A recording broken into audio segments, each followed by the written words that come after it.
In the summer of 2006, LOTI's vision was realized in communities in western Kenya and central Tanzania.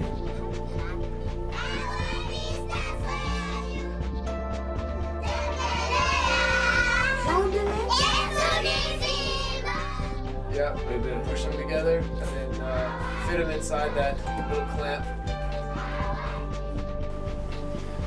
In the summer of 2006, LOTI had projects in Kenya and Tanzania.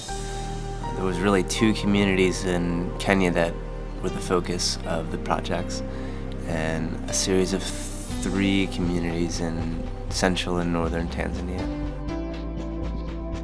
And it relies on a technology called photovoltaic technology,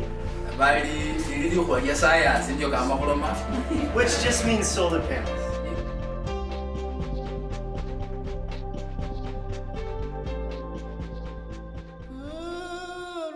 Our focus was on 2 areas, on education and on implementation. Education is an integral part of sustainability. You can't talk about sustainability without talking about education. Our time was spent on education aspects, teaching and demonstrating and having hands-on learning experiences for the old and for the young. The solar panel collects the sun's energy and stores it in a battery.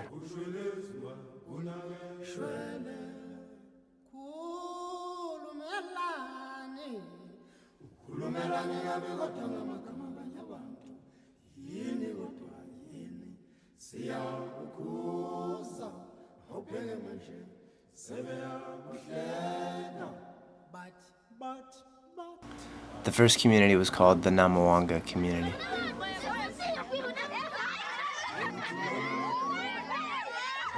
The lighting installations. One site was at a school called the Roy School. It was a primary school for young children.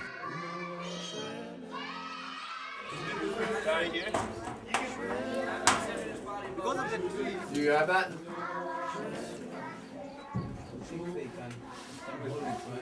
Oh yeah.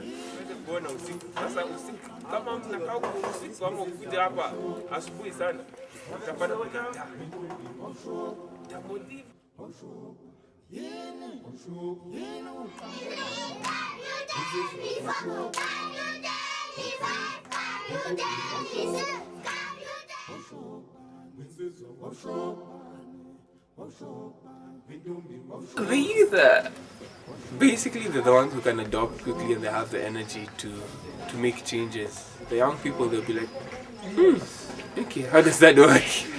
Yeah, and so it's easier for them to adopt and just to change. Yeah.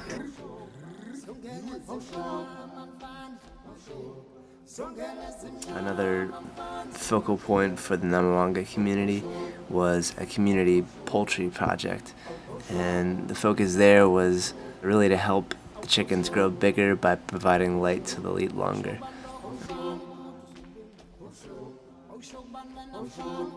The final place was sort of an example for the community to see at a very poor elder's house.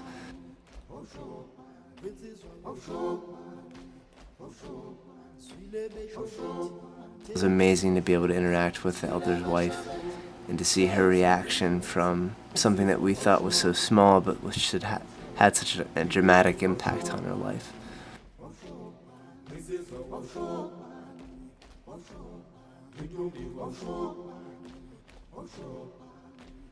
Na wangu ni Hudson Smith.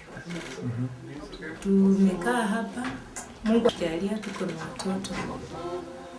Tunamshukuru Mungu, tunampenda Mungu, tunamtumikia. Hatukujua tunaweza kupata kitu kama hiki, lakini maombi yetu ilimesikiwa na Mungu. Sasa nimeshukuru wale ambao wametuletea, naombea Mungu awape uzima, awape maarifa, awape mapato, wapate kutengeneza mtu mwingine kama vile mimi. Sasa nataka kushukuru sana kwa vile watoto watatoka shuleni waone kitu kama hiki. Singejua naweza kupata kitu kama hiki maishani mwangu. na sasa nimepata. Namshukuru sana Mungu. Nasema jambo lililonitendea na liwe milele katika moyoni mwangu. Asante.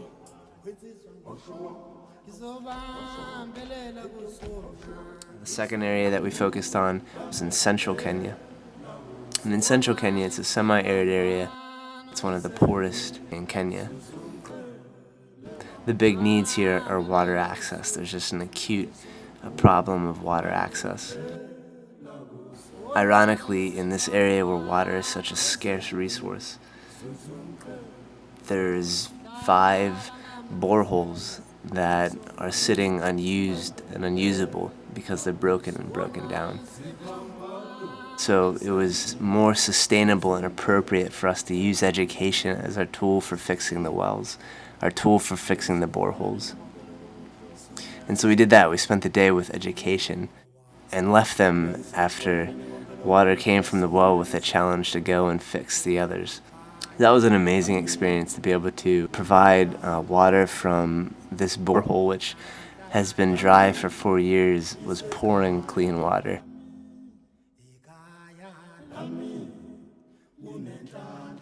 It was so precious to see the first child to receive a glass of clean water. And to see that child, he ran right up, pushed the crowd aside, and threw his hands down in the water and just was drinking it up.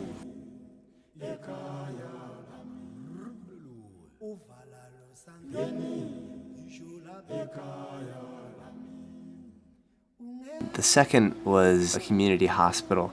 And this hospital serves around 10,000 community members. And it's really the only hospital for hundreds of miles. And so we installed lighting systems for this hospital, this community health clinic, so that the resident health attendant can stitch people up at night and just take care of people. Again, we couple everything we do with education. There's nothing more sustainable than education with hands-on application that soon follows. So our focus was always education first, and then the hands-on application afterwards. This was especially effective in a school that we were able to spend time in and do lighting installations also in central Kenya. It was a secondary school. And in this secondary school, we were able to do teaching sessions.